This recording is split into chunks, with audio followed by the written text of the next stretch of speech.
Hello, I'm Diogo.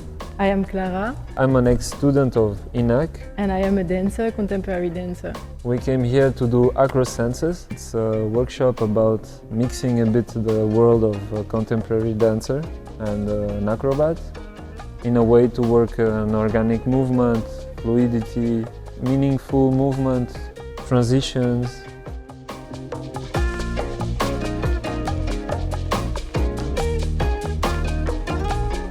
What I enjoy to share with circus artists is to prepare the body in an organic way, so then they can choose which tools they want to use